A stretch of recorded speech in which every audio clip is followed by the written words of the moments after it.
वळूयात पुढील बातमीकडे. सांगली महापालिकेच्या 8 स्वीकृत सदस्य निवडीसाठी महापालिकेची दिनांक 17 रोजी महासभा होत आहे. या सभेत भाजपच्या 4 तर काँग्रेस व राष्ट्रवादी काँग्रेस अजितदादा पक्षाच्या प्रत्येकी 2 सदस्यांच्या निवडी केल्या जाणार आहेत.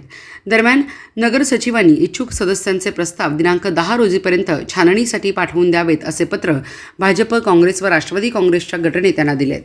त्यामुळे तिन्ही पक्षाच्या इच्छुकांनी आपल्या नेत्याजवळ फिल्डिंग लावण्यास सुरुवात केली आहे. महापालिकेची महासभा शुक्रवार दिनांक 17 रोजी महापौर धीरज सूर्यवंशी यांच्या अध्यक्षतेखाली होणार आहे. फेब्रुवारी महिन्यात महापौर, उपमहापौर निवडी पार पडल्या होत्या, मात्र स्वीकृत नगरसेवकांच्या निवडी लांबणीवर पडल्या होत्या. एप्रिलच्या महासभेत 8 स्वीकृत नगरसेवकांची निवड करण्याचा एकमेव विषय अजेंड्यावर आला आहे. महापालिकेच्या स्वीकृत नगरसेवकांच्या निवडी या नगरसेवकांच्या संख्याबळानुसार होणार आहेत. निवडणुकीत भाजप पक्षाला 39, काँग्रेसला 18, राष्ट्रवादी काँग्रेस अजित पवार पक्षाला 16, राष्ट्रवादी काँग्रेस शरद पवार पक्षाला 3 तर शिवसेना शिंदे पक्षाला 2 जागा मिळाल्या होत्या. संख्याबळानुसार भाजपचे 4 तर काँग्रेसचे 2 व राष्ट्रवादी काँग्रेस अजितदादा पक्षाचे 2 सदस्य स्वीकृत होणार आहेत.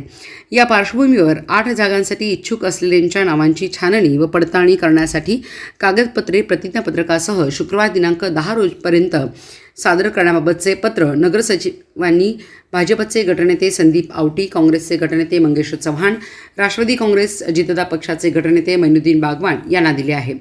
स्वीकृत नगरसेवक होण्यासाठी आवश्यक असणारी पात्रता देखील दिली गेली आहे. यात वैद्यकीय, व्यावसायिक, शिक्षण क्षेत्रात काम केलेले निवृत्त प्राध्यापक, मुख्याध्यापक, व्याख्याता, सनदी लेखापाल, अभियांत्रिकी पदवीधारक, अभिवक्ता, नगरपालिकेचे मुख्य अधिकारी, मनपाचे सहाय्यक आयुक्त, उपायुक्त, अशासकीय संघटनेचे पदाधिकारी यांचा समावेश होऊ शकतो.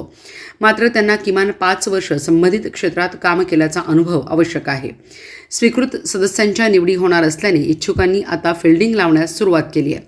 महापालिकेच्या स्वीकृत सदस्यपदासाठी भाजपकडून शेखर इनामदार, केदार खाडीलकर, मनोज सरगर, विश्वजित पाटील, पांडुरंग कोरे, बाबासाहेब आळतेकर, शीतल लोंढे, राहुल बोळाज, काँग्रेसकडून प्रताप चव्हाण, प्रमोद सूर्यवंशी, विशाल कलगुटकी, तौफिक शिकलगार, चंद्रकांत हुलमान, तर राष्ट्रवादी काँग्रेस अजितदादा पक्षाकडून सचिन सावंत, जयंत जाधव, आयशा नायकवडी, राधिका हरगे, जावीद मोमीन, सतीश कांबळे यांची नावे प्रामुख्याने चर्चेत आहेत.